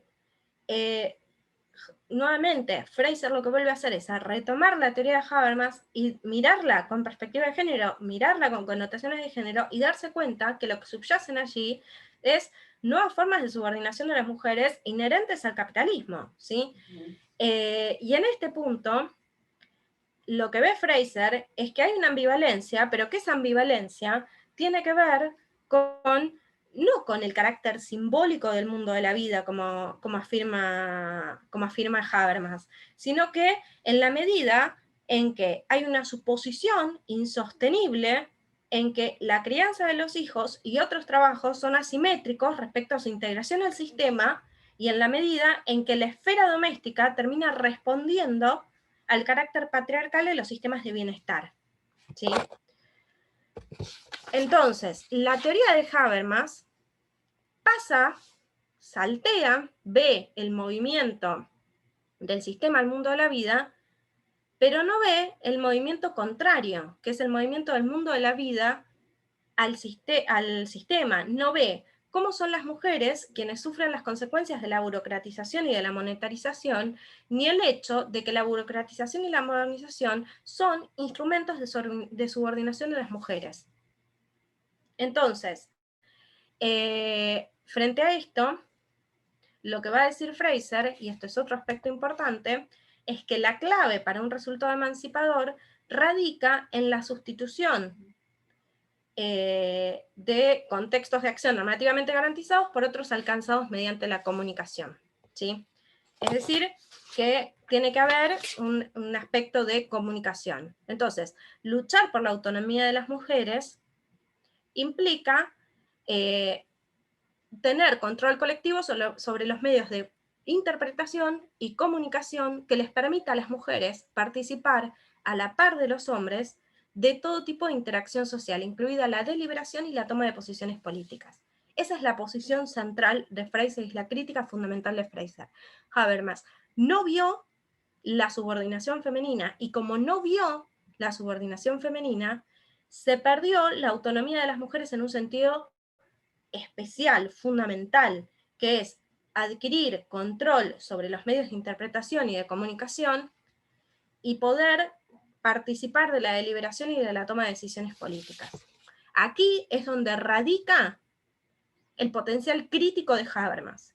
Pero no solamente que radica el potencial crítico de Habermas, sino que es en este punto, digamos, partiendo de una reformulación que mire las connotaciones de género, en donde la teoría de Habermas se puede volver una teoría social crítica. ¿Sí? Vamos a anotarlo esto, porque me parece importante, para que les quede ya dicho, o ya registrado. De todas maneras, esto queda grabado, después lo subimos, como todas las clases. Creo que alguien lo preguntaba en el chat, queda grabado. Está ahí un PPT, está en el texto, lo pueden volver a encontrar, no es que si no lo escribo se pierde, pero bueno, me parece un poco más claro.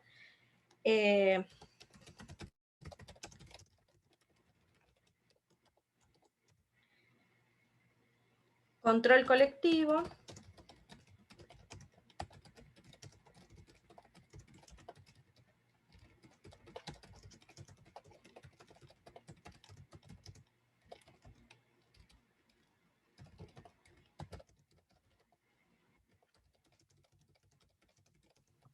Profe, Sí. una consulta. ¿Puedes repetir a qué te referías con la ambivalencia que propone Fraser? Que llegué a notar que la esfera doméstica termina respondiendo a... No. Fraser, la que propone la ambivalencia. Lo que Habermas señala es que hay una ambivalencia en, ¿cómo es que se llama?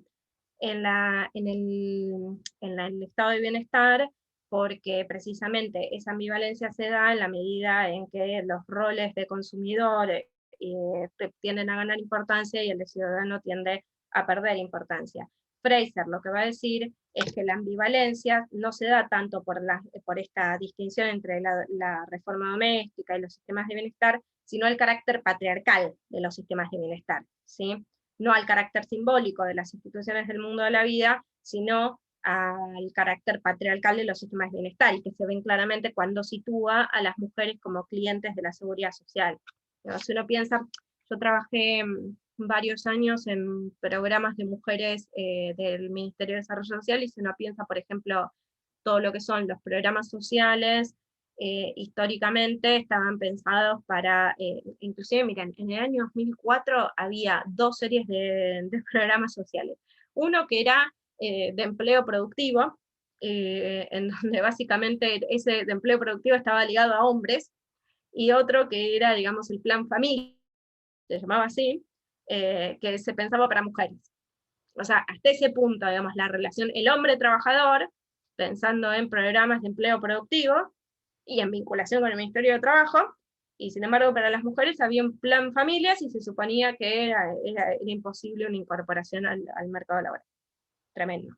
Después esto en los últimos años fue cambiando, digamos, la percepción. Después se intentaba, bueno, no me voy a poner a contar de todas mis anécdotas trabajando en desarrollo social en programas de mujeres, ni mucho menos, pero efectivamente, digamos, es interesantísimo ver esto del rol de cliente en el estado de bienestar o en relación a la seguridad social, que está súper feminizado, y es esa la ambivalencia que señala Fraser, ¿sí? La feminización del rol de bienestar, ¿sí? Del rol de cliente en el estado de bienestar. Entonces, Claro, para ir ahí entendí, cerrando, gracias. bien, gracias. Pues dejo de compartir pantalla, pues ya estamos cerrando la clase, o la exposición, después si hay preguntas me dicen.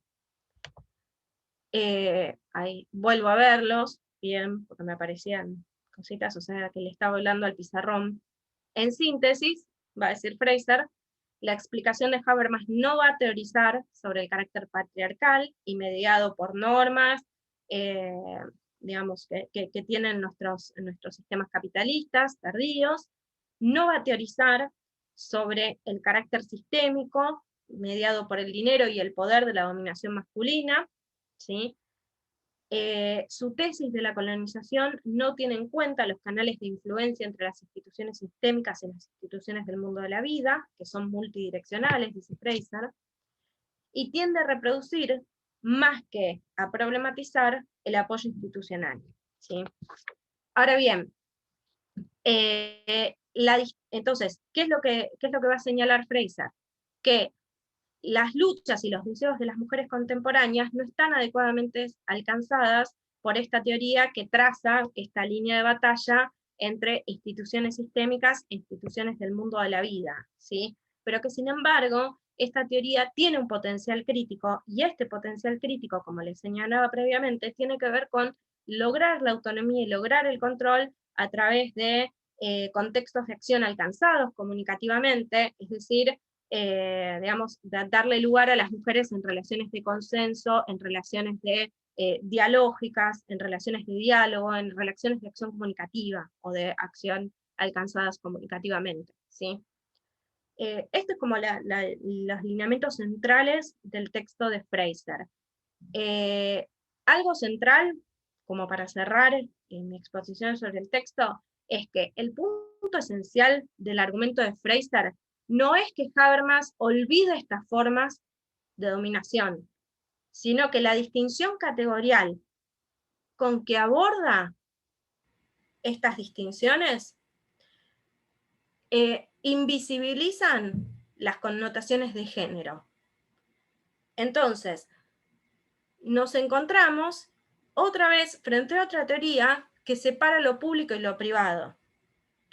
Y en este punto, si no se introducen correcciones en línea de incorporar las connotaciones de género a la teoría de Habermas, queda como una teoría androcéntrica e ideológica, ¿sí? Fraser es una autora que retoma la teoría de Habermas, que retoma la teoría de Foucault, que retoma la teoría de Rorty, por ejemplo, otro autor que no vemos aquí, pero que está problematizando este mismo tipo de situaciones.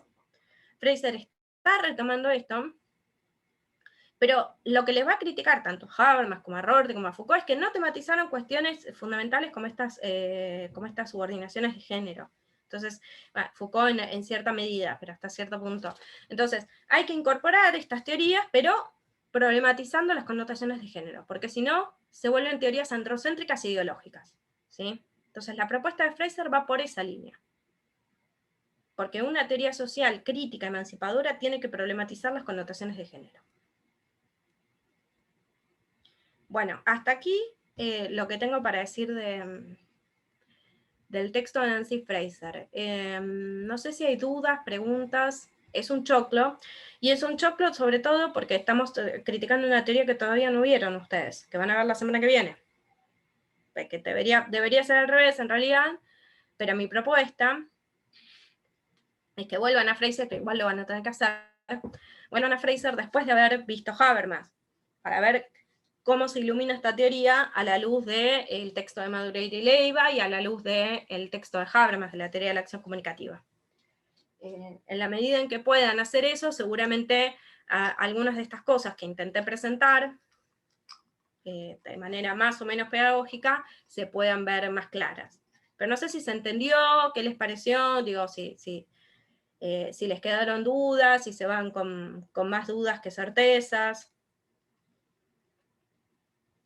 Porque como la mayoría no les veo la cara, no sé cómo están. Si entendieron, no entendieron, si están escuchando, si están, no sé, acostados, calentitos. No, profe, la verdad que estuvo muy buena la clase. Bueno, me alegro, Nicolás. Bueno, nadie tiene ningún comentario, ninguna pregunta. Si nadie tiene un comentario, ninguna pregunta, doy por cerrada el Zoom, y si no, sí, es muy interesante, Acá no terminamos de ver del todo su propuesta sobre justicia social. Para mí es el punto quizás más interesante de Fraser, que logra problematizar, es una autora completa en ese punto, logra problematizar cuestiones de género, cuestiones de justicia social, cuestiones de redistribución, de participación, digo, tiene una gama completa de conceptos.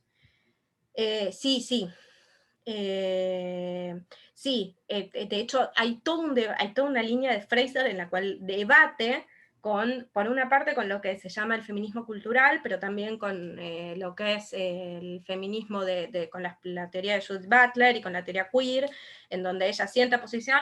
Lo que pasa es que el interés de Fraser trasciende eso, es decir, lo incorpora. Acá obviamente está haciendo el énfasis en la dominación masculina en relación a las mujeres, pero principalmente además porque está pensando en una teoría crítica que tenga en cuenta la redistribución. Pero lo interesante de Fraser es que trasciende, digamos, esos debates, los critica también por culturalistas, vamos a ser sincera, los incorpora, pero les trata de dar un margen más amplio de análisis, pero sí los incorpora, claro. No sé si hay alguna otra pregunta. Está muy bueno lo que pregunta Micaela, porque además es algo que está dando vueltas. Piensen igual que este texto es de 1985, recién ahí empezaban los debates con Butler, con Seila Benavid, con Iris Young.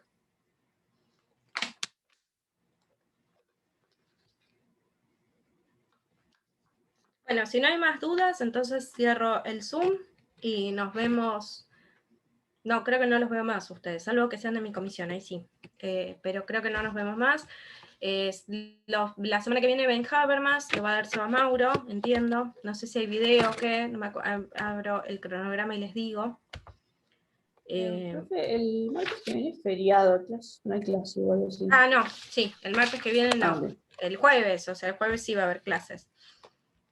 Pero sí, aparte, ese es feriado, no es un feriado Sí. Que no es feriado y que no se sabe todavía. No está oficializado, hicieron el anuncio, pero no largaron nada oficial. A ver, ¿cómo seguimos? Seguimos con Riquelme esta semana. Leiva y Madureira, sí, creo que el 25 de mayo es feriado, el 27 de mayo. No hay prácticos sincrónicos esa semana, solo teóricos. Y la semana del 1 de junio ven Habermas, tanto en teóricos como prácticos, con Sebastián. También hay encuentros sincrónicos ahí. Y por último, queda Foucault, que es la crítica y la verdad y las formas jurídicas en teórico, y en práctico Foucault, el orden y el discurso. También hay sincrónicos, vayan viendo el cronograma. Y las últimas 2 semanas las vamos a dedicar a las entregas de consigna y a las entregas de los parciales domiciliarios, o más bien que les aclararemos más adelante, ¿no? No sé si hay video o no, esténse atentos a las redes sociales, no entiendo acá en el cronograma qué es lo que armaron, pero me parece que el jueves sí tendría que haber algún sincrónico el 27 de mayo, no el 25. Pero no hay, porque los videos están marcados en gris acá y no veo que esté marcado en gris, así que supongo que será el jueves 27. Si hay teóricos, si se pueden conectar, buenísimo, si no, recién el otro martes, que es el martes 1 de junio. Bien, ¿alguna otra duda? Sí, tengo una consulta. Hablabas de la semana que viene que no había clase de prácticos, por lo No hay práctico tanto, sincrónico. no habría ni... ¿De qué? No hay práctico sincrónico. Es decir, sincrónico de conectarnos así en un Zoom y hablar. Eso estaba ¿Habría señalando. así grabado o no? No, lo que van a ver es Habermas,